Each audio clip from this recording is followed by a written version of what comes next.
सदगुरु कबीर के गुरु कौन थे? आए दिन इस पर चर्चा होती रहती है। कुछ लोगों का मानना है कि सदगुरु कबीर के गुरु रामानंद साहिब जी थे और कुछ लोगों का मानना है कि रामानंद सदगुरु कबीर के गुरु नहीं थे। इसमें जो दो विचारधारा है और दोनों की विचारधारा में कुछ चिंतन करने योग्य बातें हैं, सोचने जैसी बातें हैं। क्योंकि अधिकतर लोग ये मानते हैं कि रामानंद के गुरु सदगुरु कबीर साहब के गुरु रामानंद है। परंपरा पौराणिक कबीरपंथी में भी यही मान्यता है कि सदगुरु कबीर के गुरु रामानंद जी है। किस पर हमें सोचना चाहिए, चिंतन करना चाहिए। किसी भी व्यक्ति का गुरु, कोई भी व्यक्ति अपने गुरु को स्वीकार करता है तो उनके सिद्धांत का मिलना जरूरी होता है। तीन चीज़ों का मेल होना बहुत जरूरी होता है। एक तो कोई भी गुरु जब देते हैं किसी को दीक्षा तो उनके छापा तिलक और उनके वेश का मेल खाना बहुत जरूरी होता है। छापा तिलक अगर मेल नहीं खाता तो छापा तिलक के बारे में भी नहीं देखें। सैद्धांतिक मेन चीजें हैं व्यक्ति के सिद्धांत का मेल खाना। अगर सिद्धांत मेल नहीं खाता है तो गुरु परंपरा में उसका नाम नहीं जुड़ सकता। जैसे रामानंद का जो सिद्धांत है, रामानंद महाराज जी का सिद्धांत है एकदम से जड़ पूजा, मूर्ति पूजक थे। और ठीक हम देखते हैं उनके परंपरा में अभी भी आज भी लोग मूर्ति की पूजा ही करते हैं। और एक बड़े सुंदर उसके बारे में घटना बताई जाती है कि सदगुरु कबीर और रामानंद जब साथ रहते थे, की उदंतियाँ हैं, कहाँ तक सच है झूठ है ये बात अलग है। रामानंद जी को जब भगवान के भोग लगाने की बारी आई, ठाकुर जी को भोजन के भोग लगाने की बारी आई,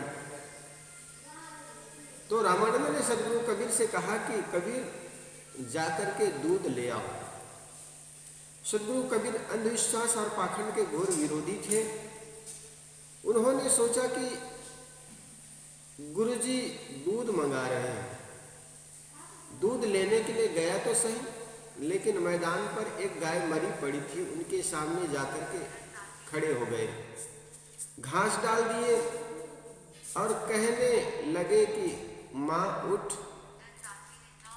दूध दो, गाय उठिए और दूध दीजिए। ऐसे करते करते सुबह से शाम हो गए और रामानंद उधर देखते हैं कि अभी तक कबीर दूध लेकर आए नहीं, कारण क्या है। शिष्यों से पूछा तो शिष्यों ने कहा, गुरुजी रामानंद आप गुरुदेव आपने तो कहा था दूध लेने के लिए भेजा, लेकिन अभी तक आए नहीं। तो चलो चल के देखते हैं। तो कहा जाता है कि शिष्यों को लेकर रामानंद स्वयं कबीर के पास गए, जहाँ पर मैदान पर खड़े हैं और एक गाय मरी पड़ी है, सामने घास डाली गई है। रामानंद उस सबको देख करके कबीर साहब को कहने लगा कि अरे कबीर तू क्या कर रहा है, मैंने तुम्हें दूध लेने के लिए भेजा है और तू यहाँ पर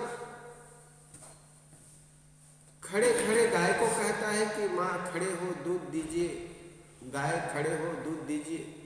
तो मरी हुई गाय कहे दूध दे सकती है? तो कबीर साहब ने कहा, गुरुजी इनके मुख भी है देखिए, और दूध देने के लिए थन भी है, मैं घास भी रख दिया हूँ और ये घास खा करके अभी दूध देने लग जाएगी। रामानंद ने कहा, अरे पागल हो गए तो, कोई मरी हुई गाय दूध देती है? तब सदगुरु कबीर ने कहा, गुरुदेव जिस मूर्ति की पूजा करने के लिए, भोग लगाने के लिए आपने दूध लेने के लिए भेजा है, क्या वो मूर्ति दूध पिएगी? और अगर वह मूर्ति दूध नहीं पिएगी, अगर वो मूर्ति दूध पी सकती है, तो क्या मेरी ये गाय, जिसकी तो मुख है, जिसकी आंखें हैं, खाने के लिए मुख है और सामने घास भी रखी हुई, तो क्यों दूध नहीं दे सकती? तब रामानंद को लगा कबीर साहब जड़ मूर्ति के पूजक नहीं है, इनकी चैतन्य भक्ति है, ये किंवदंतियां सुनाई जाती। हकीकत में तो जड़ मूर्तियों की हम कहते हैं प्राण प्रतिष्ठा करने के बाद उनको भोग लगाते हैं और भोग ग्रहण करते हैं, ये केवल कोरी कल्पना है, एक भक्त की भावुक कल्पना है, उनकी मान्यता है। और मान्यता के अनुसार ये मानते हैं कि भगवान हमारे चैतन्य है, जिस प्रकार हम भोजन करते हैं, भोग लगाते हैं, उसी प्रकार उसके पहले हम कुछ भगवान को भोग लगा लें। और यूँ माना जाता है कि किसी इष्ट, इनके पीछे भी एक बड़े अच्छी सोच है, क्योंकि किसी को स्वयं खाने के पहले कुछ भोग लगाने से वो भोजन भोग नहीं बल्कि प्रसाद हो जाया करते। भोजन को करने के पहले किसी और को खिला देने से वो प्रसाद हो जाया करते हैं। ठीक इसी प्रकार कोई आदमी अगर सात्विक भाव से, सुंदर ये भाव से बनाता है कि मुझे भगवान को भोग लगाना है, तो बड़े पवित्र भाव से बनाएगा, स्नान करके बनाएगा और उस हिसाब से बनाएगा, तो उनके भोजन नहीं बल्कि प्रसाद हो जाएगा। ठीक इसी प्रकार अगर हम जिस लोगों के बीच रहते हैं, जिन सज्जनों और बड़े लोगों के, बुजुर्गों के बीच रहते हैं, हमारे भी मन में यही भाव है कि यह केवल भोजन नहीं, खाना नहीं, बल्कि एक प्रसाद है। हम बड़े इष्टों को, संतों को भोग लगाने के लिए प्रसाद बना रहे हैं, तो समझो वो भोग, वो प्रसाद बन जाएगा। तो कबीर साहब के बात सुन करके रामानंद ने कहा, उसके दिमाग में ये विचार आया कि कबीर तो चैतन्य मूर्ति की पूजा करने वाला, चलते फिरते जीवों की सेवा करने वाला है। तो इस ढंग से हम देखते हैं कि सद्गुरु कबीर के सिद्धांत और रामानंद के सिद्धांत फर्क पड़ता। दूसरी, छापा तिलक का मेल खाना चाहिए। रामानंद संप्रदाय में छापा तिलक आड़ा लगाया जाता है, इस प्रकार लगाया जाता है, और कबीर पंथ में खड़ा लगाया जाता है। तो ये छापा तिलक का भी अंतर पड़ता है। तीसरा अंतर होता है उनका वेशभूषा। सद्गुरु कबीर के परंपरा में जो भी संत अभी देखते हैं, चाहे वो गृहस्थ रूप में रहते हो या विरक्त रूप में रहते हैं, विरक्त अधिकतर संत सफ़ेद कपड़ा पहनते हैं। तो सफ़ेद कपड़ा जब परंपरा के संत लोग पहनते हैं, तो इससे पता चलता है सद्गुरु कबीर का भी वेश जो रहा वो सफ़ेद कपड़ा ही रहा होगा।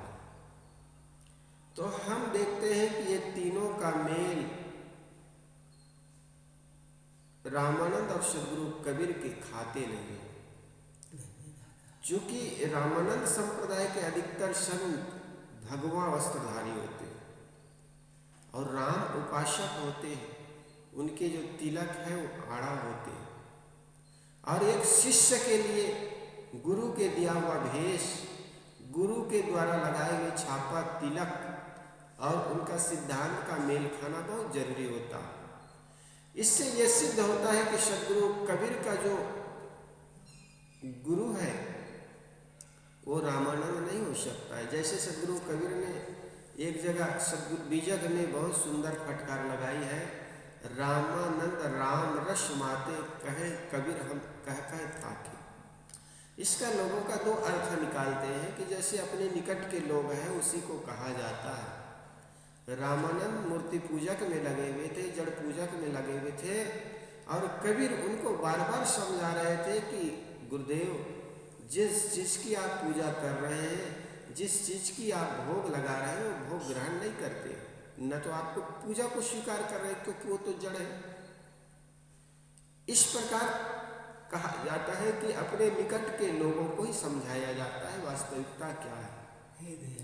कुछ लोगों का कहना है कि नहीं, यह सदगुरु कबीर का जो फटकार है, जो अपने जिसको फटकार करते हैं वो गुरु कैसे हो सकता है, दूसरा ये कहना है। तो ये तरीका चाहे जो भी हो, लेकिन हम अगर रामानंद कहीं था कि ये जो शब्द है वो सम्मानजनक, एक गुरु के लिए हमारे मन में सम्मान होता है, उनको जो संबोधित करते हैं उस ढंग से शब्द नहीं आया है। तो इससे ऐसा लगता है सदगुरु कबीर रामानंद के चेले नहीं, उनके शिष्य परंपरा में से नहीं। एक बहुत बड़ा अंतर यह है कि जातिवाद, सदगुरु कबीर कहाँ गरीब जोलाहे के यहाँ पाले गए थे, जो नीरू और नीमा मुसलमान दाम्पत्य थे, उनके यहाँ पाले पोसे गए थे। और रामानंद जातिवाद के घोर पक्षपाती थे। उनके किचन में, उनके रसोड़ा में, जैसे कि आज भी ठाकुर जी को जो भोग लगाते हैं, यूँ कहा जाता है कि उनके भोग बनाने वाले ब्राह्मण होते, उनका पूजा करने वाले ब्राह्मण होते। लेकिन देखते हैं सदगुरु कबीर की परंपरा में जातिवाद बिल्कुल नहीं है। उनका केवल मानवीय सिद्धांत है। उनका कहना है कि कोई भी मानव गुण से युक्त विवेकी आदमी इस सिद्धांत को स्वीकार सकता है, विवेक युक्त सिद्धांत। इस प्रकार हम देखते हैं सदगुरु कबीर की परंपरा में जाति विहीन परंपरा है, जाति रहित परंपरा है। यहाँ पर किसी प्रकार के मानव को जाति नहीं पूछी जाती है।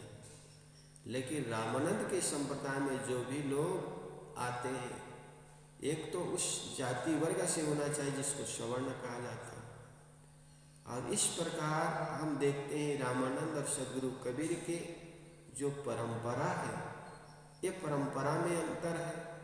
दूसरा उनकी छापा तिलक में अंतर है। तीसरा सिद्धांत का अंतर है। और चौथा उनके वस्त्र का, वेश का अंतर लगता है। इस सबसे सिद्ध होता है कि सदगुरु कबीर के गुरु रामानंद नहीं, बल्कि सैद्धांतिक दृष्टि से देखते हैं कि उनका स्वयं का विवेक उनके गुरु थे।